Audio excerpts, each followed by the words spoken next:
any day. Okay. All right. So, good evening, everyone. We're here tonight with a few folks. Some folks are coming on, but they're late, or else if you're out there on uh, Facebook and you have questions tonight, you may write it in the chat. If you have my number, you can contact me. You can send it, you can put it in the chat there. Tonight we have Larry Jayson from brooklynhousing.org, and some folks will be joining us here on the Zoom. We just had Deaconess Chavez join in. We have Pastor Jerome, and we have Marie Antoine.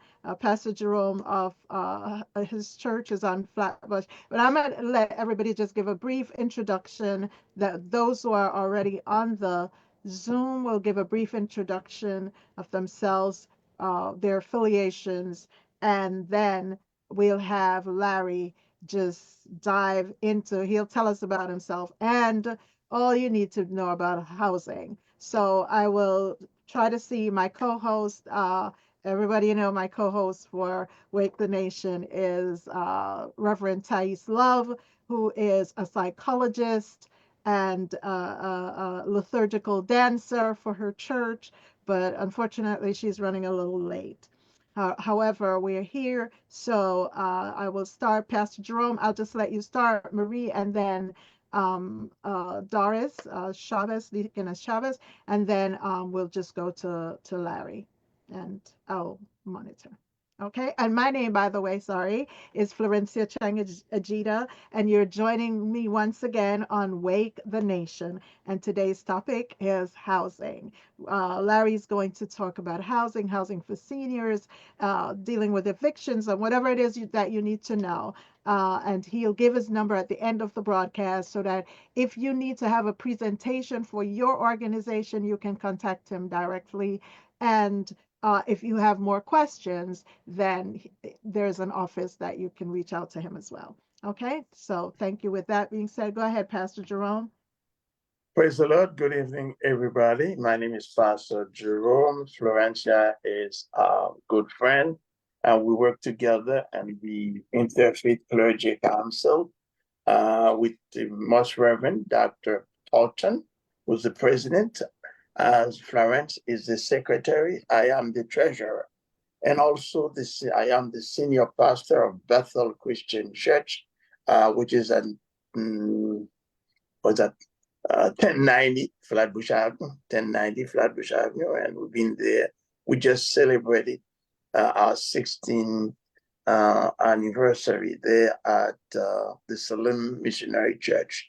And also, I'm involved with the Haitian clergy, the first vice president, also involved with over 100 churches.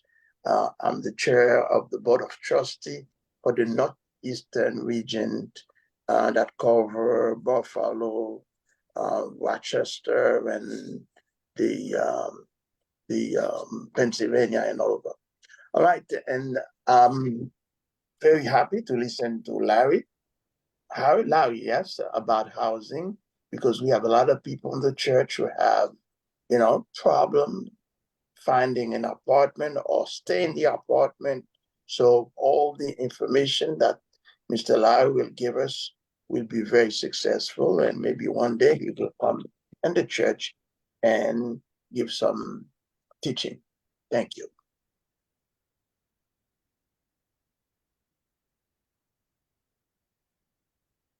Can you guys hear me? Yes, we heard you. Thank you very much, Pastor Jerome.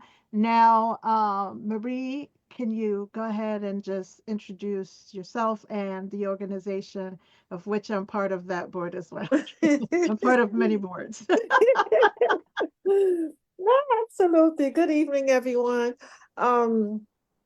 Sister Flo, thank you for inviting us on this platform. It's very informative, the information that Larry is going to give. Like Pastor said, it is much needed. Sometimes, the members of our community, they don't know where to get these informations from. Either they're going to be evicted or whatever the case may be. And Larry, we appreciate you sharing those information with us. So my name is Marie Antoine Pierre, and I am the founder and CEO of Carmel's Depression and Anxiety Wellness Foundation, CDOR for short. And the services that we provide are for individuals who are struggling with depression and anxiety. Of course, we know that mental health is broad, but we are focused on a specific area, and that's with those who suffer depression and anxiety. We're providing these services to people who are in disfranchised communities, as well as professional people who are in professional areas and who have careers. Because the thing that we forget is that while we are, as professionals and people with careers, while we are pouring out to others, we forget about ourselves. We forget that we too also go through these life situations and those challenges, and so we need to take time to give ourselves some love and care, as well. Mhm. Thank you, Sister Flo. Thank you. All right, Doris, if you can unmute yourself and just tell us the church you're affiliated with. Hi, my name is Deaconess Doris Chavis. I am a member of the historic Rugged Cross Baptist Church located at 1084 Lafayette Street in Brooklyn, New York. I am very interested in finding out what's going on, so I will be able to pass this information along. I do know right now a few people who need to hear this. I just sent the link to someone else to see if he would join. To God be the glory. Thank And you. hello, everyone. Hello. Welcome, Hello. Deaconess Chavez. And we have Jessica. Um, do you want to say anything, Jessica, or not? If you want to, you can unmute yourself. Well, I can tell you a little bit about Jessica. Jessica is born, and is my niece, and born in Brooklyn, New York, and just recently transplanted to North Carolina.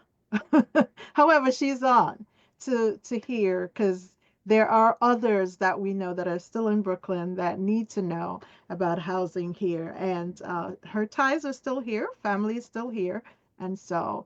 Um, she's listening in. So thank you, Jessica, for joining.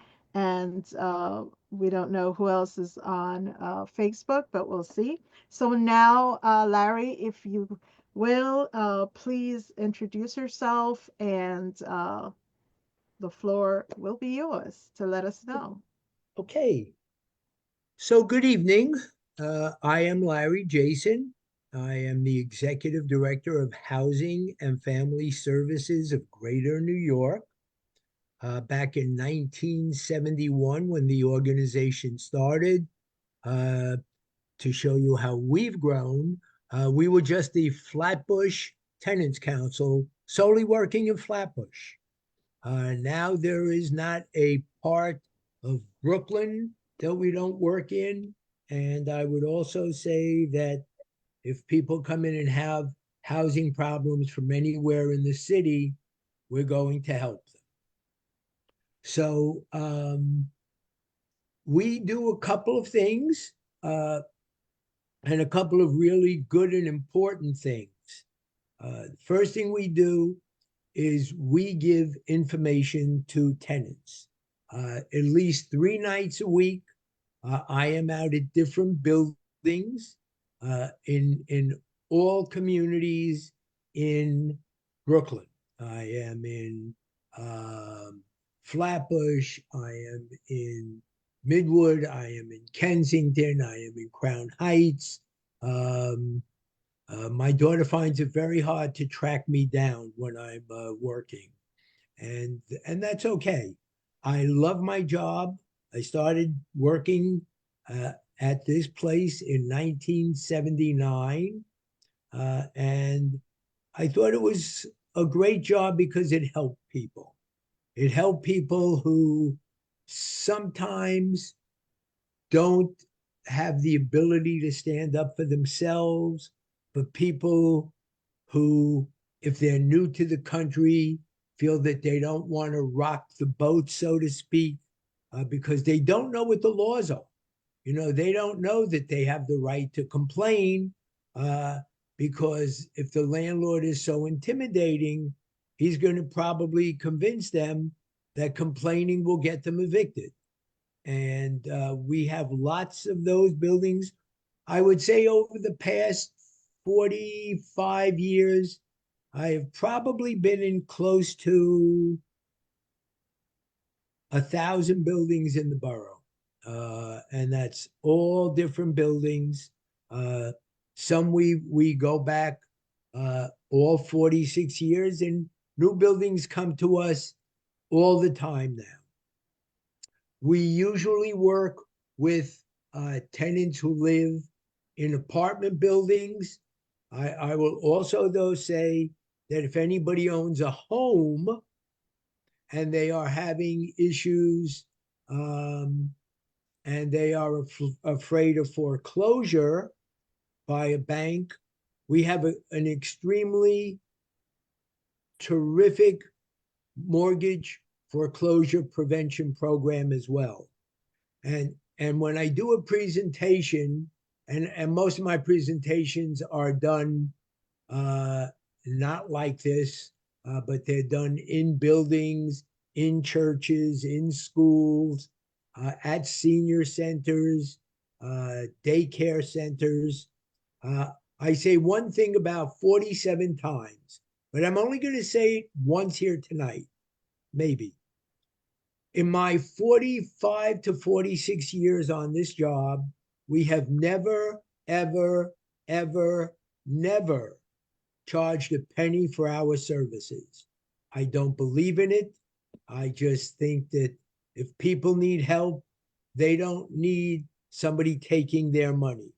So we are basically not so much a word of mouth, because we have, as I say, we've been in hundreds and hundreds of buildings. So if we walk into the lobby of a building and do a tenant meeting, everybody in that lobby who comes to the meeting is going to know that if they have a problem, they have the ability to call us. And if it's a specific problem, make an appointment with any of my staff to help them. And like I say, we have been doing this forever.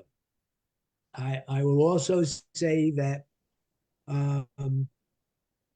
it is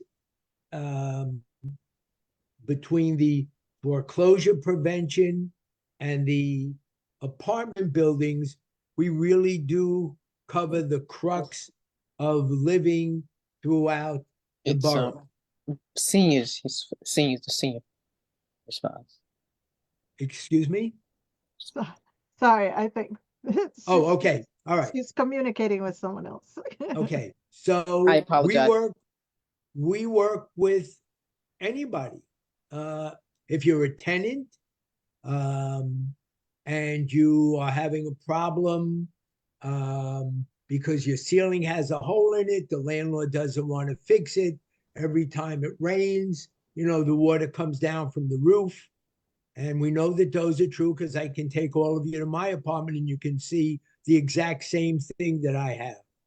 I've had that since 1968 when I moved in there, off and on. But we help tenants with problems. We try to get the landlord to do whatever it is that he's supposed to in a specific apartment or in a building. Problems in buildings can be as massive as the boiler's broken so nobody has heat, the elevator's broken so everybody's walking, or it can be something as simple as my window is busted, there's a pipe that broke in the bathroom, and it's only individual to my apartment. So we really do run the gamut of how we help people, from individually to building wide. And as I say, we've worked with hundreds and hundreds and hundreds of buildings during the past 40 to 50 years. I think it is actually 50, more than 50 now. And that's what we do. But we also do some things that are really, really great. And one of those things, if you have congregants in your churches who live in apartment buildings, who may be seniors, 62 or over, and if they live in an apartment building, there is a possibility that we could freeze their rent so that it would never, ever, ever go higher than it is on the day that the rent is frozen. I will say that we do more rent freeze applications and get more rent freezes for tenants than anybody else in the city. That has been one of my pet projects for 4 decades. And I think it's a spectacular program because what it says is if your income is less than X and your rent is equal to 1/3 of your monthly disposable income, you may, and I always put that in quotes, be eligible to keep your rent at the amount that you are signing that application for, only to have it never, ever go higher than that amount. So every time the landlord has you sign a new lease, you're signing the new lease for whatever that higher amount may be, 2%, 4%, whatever that percent is, but you are not paying that. You are continuing to pay the rent that you paid when you signed that rent freeze application. And I will Larry, tell you, Larry, yes, sorry, may I interrupt here? Could you tell us how to go about getting that application for those who are 62 and older? I am not just another pretty face, but you're going to have to wait a couple of minutes Okay. because I'm going to give everybody my office number. I'm going Okay. to tell them where we are. I'm going to tell them that uh, I don't care how much work it creates for us. To me, the most vulnerable group in our society are seniors. Um, they are susceptible to landlords not wanting to make repairs because he thinks he can get away with it because they're not going to complain, to just keep paying higher and higher rent. And yet, seniors who are on the program, whose rent is frozen at the amount that they signed that application for, all right, and the city picks up the rest of that. So every time your rent goes up 2% if you sign a lease, or 4% or 3%, whatever that percentage is, then the only thing that really happens is that you're not paying any increase, uh, and that is defrayed by the city and or the state, mostly the city. So to say that we do thousands of those, I don't think would be an exaggeration, um, because I've always considered that even when I was a baby and I started this job at age 21, I learned very quickly that seniors are the most vulnerable group to increases. I retired, I'm on a fixed income, I only get Social Security, I don't have a pension. Well, if you freeze your rent at X amount of dollars and you're 62, if 32 years later, I'm knocking on wood, you're still alive and healthy 30 years later, you're going to be paying that same amount that you paid when you were 62 if the rent is frozen. And the government picks up those that increase every year, not the tenant who's in the apartment. So again, it's called the Senior Citizen Rent Increase Exemption. I'll give you all of the information.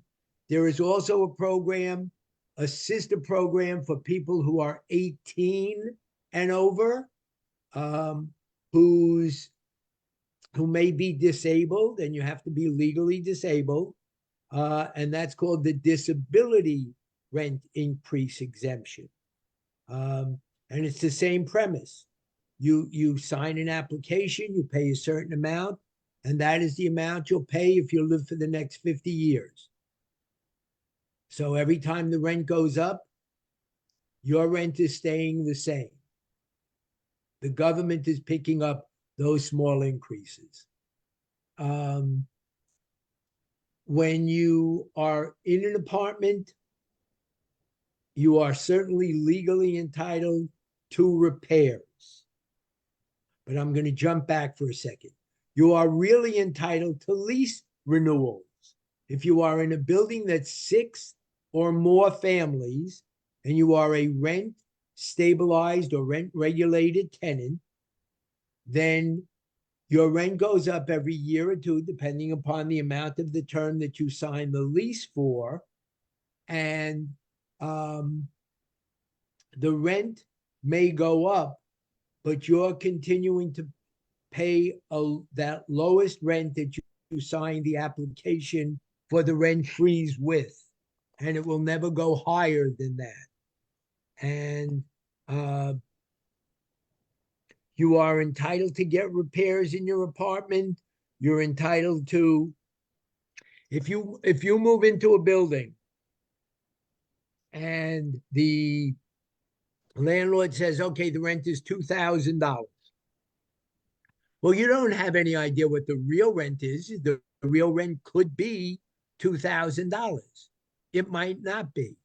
It could be a lot less than that, depending upon when people moved in and out, how much they paid, how much their increases were. We tell tenants that we always want them to go to the State Division of Housing, which is at 5555 Hanson Place. And the only thing I can tell you is an easy give me on that is if you've ever been to the I was going to say the mall, but it's not the mall, the stadium, downtown Brooklyn. And I can't even think of the name of it now, where they play basketball and hockey on Flatbush Avenue. Anybody going to help me, or am I just going to stand here and keep? No. I can't think of the It's name. Barclays. It's the Barclays. Thank you. Thank you. Thank you. Thank you. If you get off the train at the Barclays Center, which is Atlantic Avenue, basically, you can literally see the building for the State Division of Housing because it's only 2 blocks away. And you would just go in and say, I want a rental history of my apartment. And they will give you the rental history.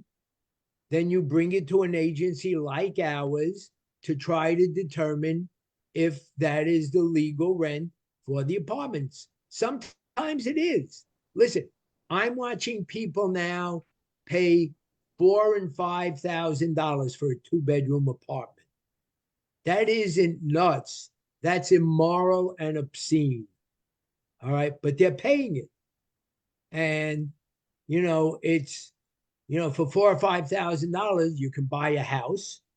But for $4,000 and $5,000, what usually happens is you get 1 or 2 roommates to bunk in with you. So now everybody is paying a lot less money. And that happens all the time in the better areas. But you have a right to know if you are being charged the legal rent for the apartment. That's why you ask for a rental history of your apartment.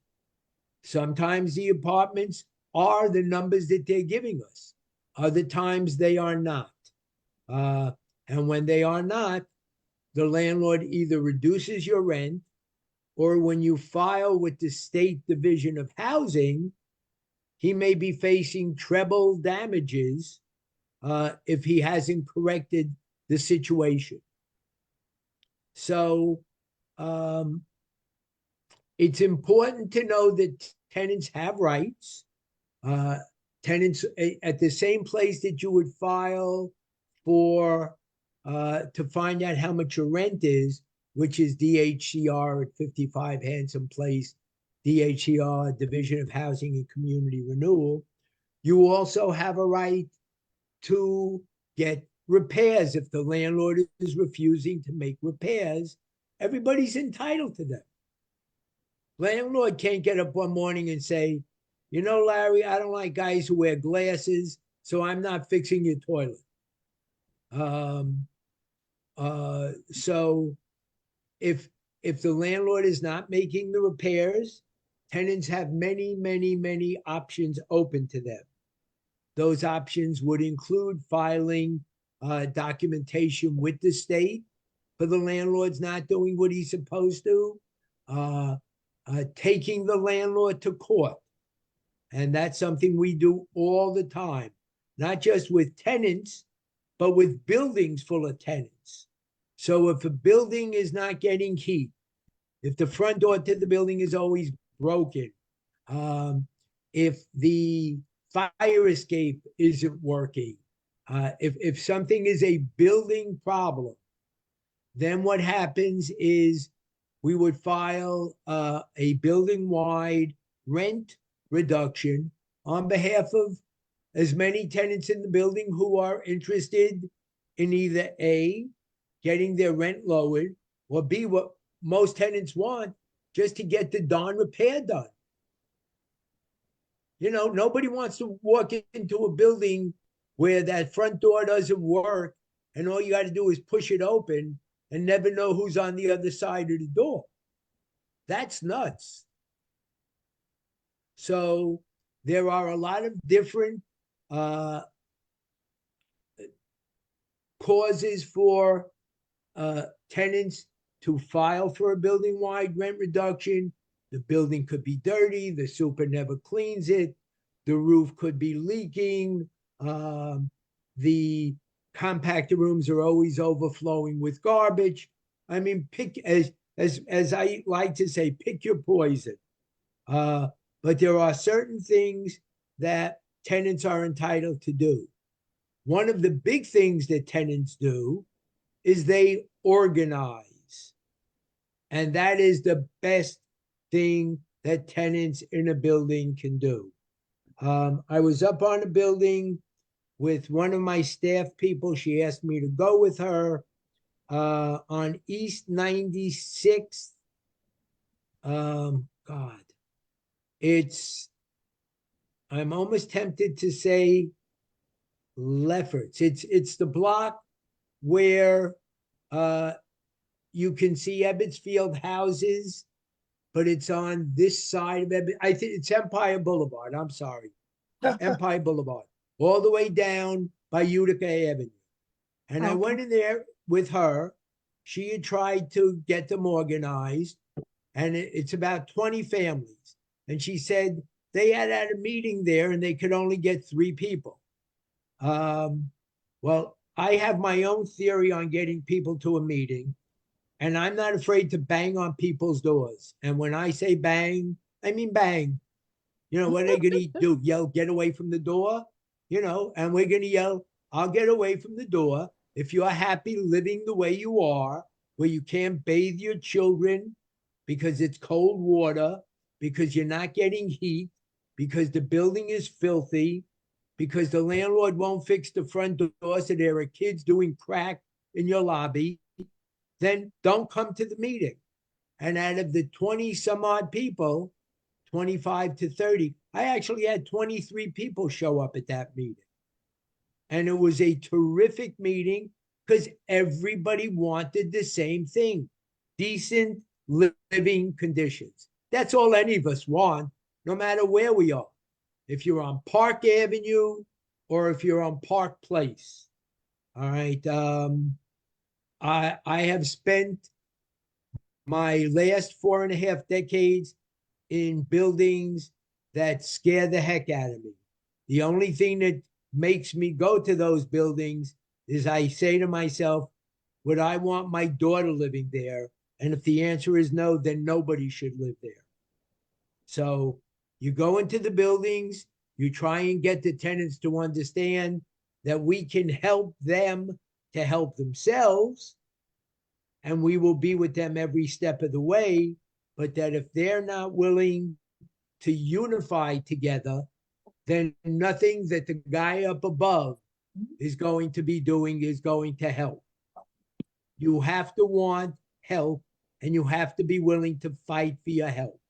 You do. It's as simple as that. There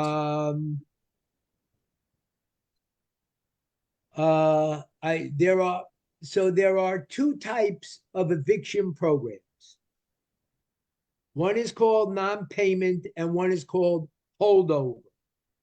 A non-payment eviction is very simple.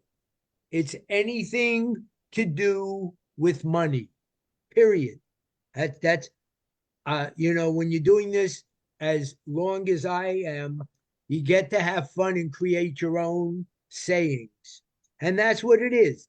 If your landlord's $1,000, if your rent is $1,000 and you give the landlord $800 because you don't have $200, he could take you to court for the $200. If your rent is $1,000 and you haven't paid rent for 4 months, he's going to take you to court for $4,000. And unless you have the money, there is always the possibility that you are going to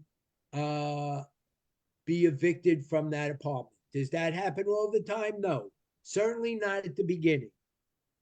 It becomes very important to know that if you are holding rent, so my rent is paid through December 31st. I have a hole in my ceiling the size of a laundry basket. And every time it rains, that water comes into my apartment. If I tell the landlord, I can't call the landlord and say, if you don't fix it, I'm not paying the rent.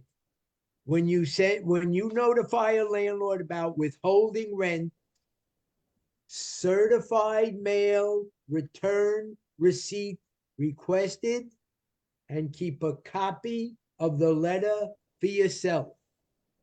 If you're not doing those two things, you're in trouble. You send it certified mail, return receipt requested. And you say, dear Mr. Landlord, I've had a hole in my ceiling now for 4 months. It's January 1st. If my ceiling isn't fixed properly, so it doesn't leak in by January 31st, because you have to give him 30 days.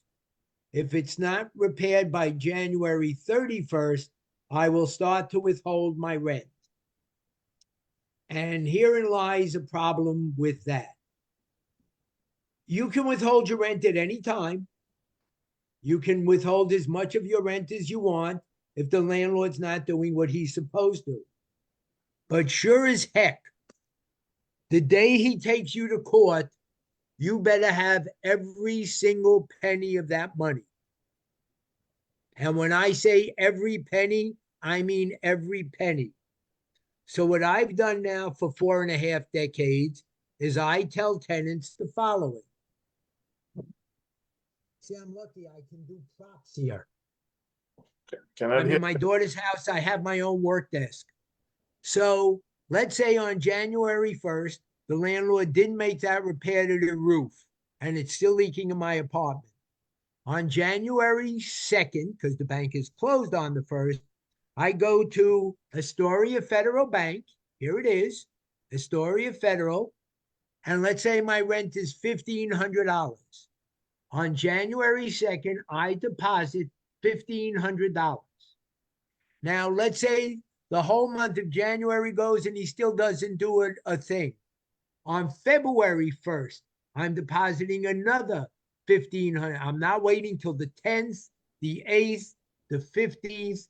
The only time you can wait after the 1st or the 2nd, if those days fall on a Saturday or a Sunday or a holiday. But I'm now showing the landlord I put $1,500 in January 1st, $1,500 in February 1st. So if he does take me to court, I bring my bank book with me.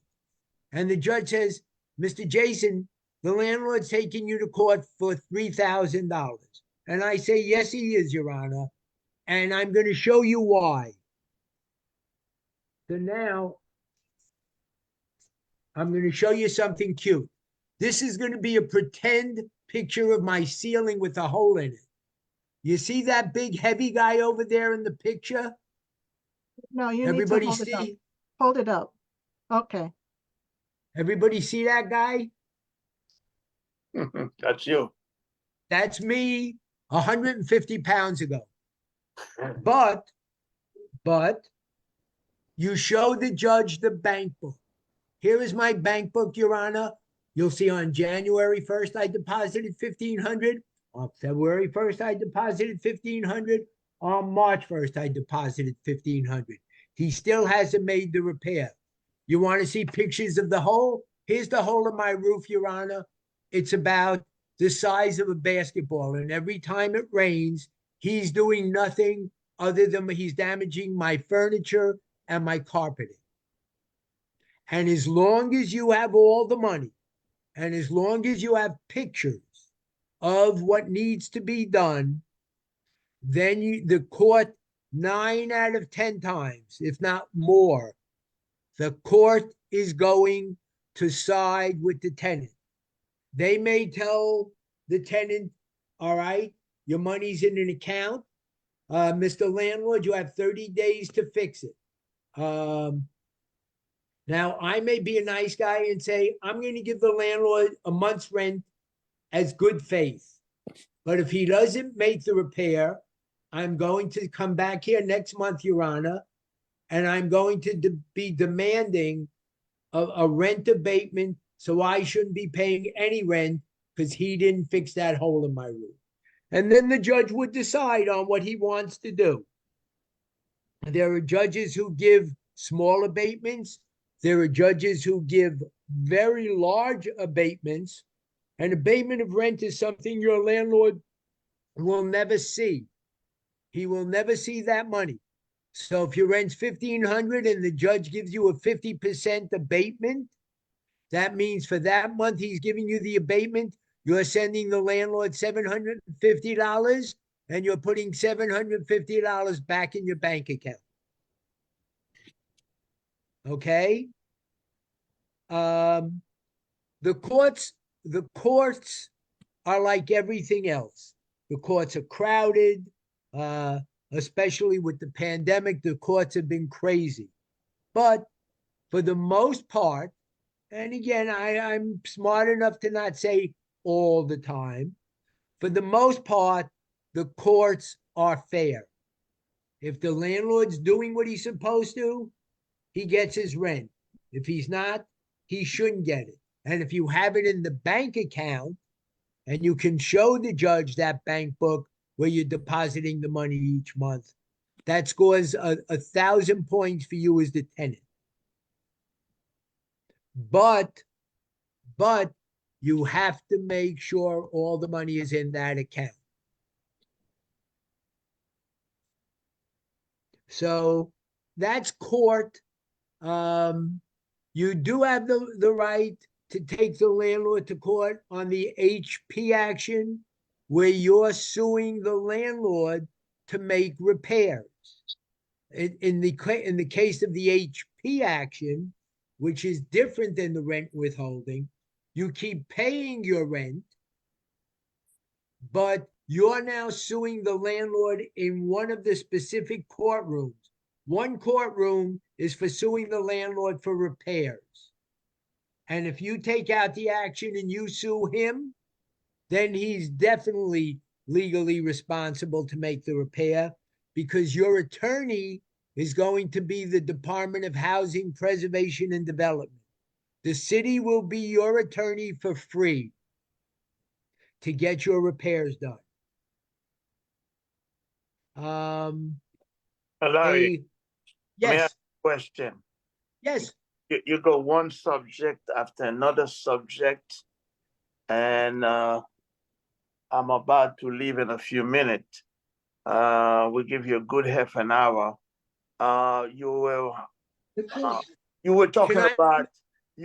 about non-payment. What about You have to get off like I was on gonna hold over with that. you Okay, got so a T in the A? hold it, Reverend Lee, can you hold mute, it. please? Hi, Sorry. hi. Let me. So Go two ahead. things.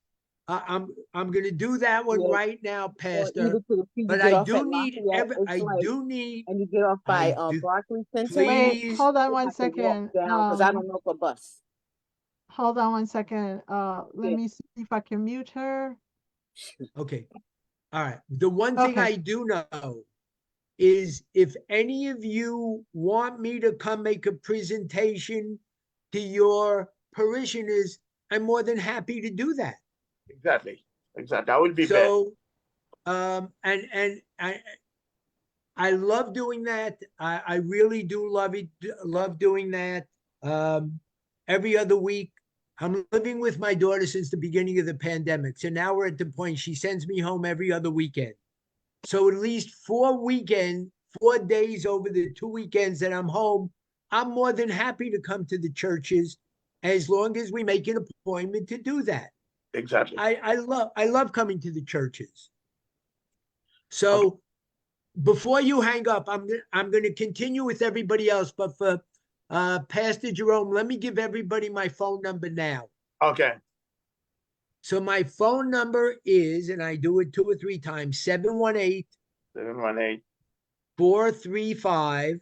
435.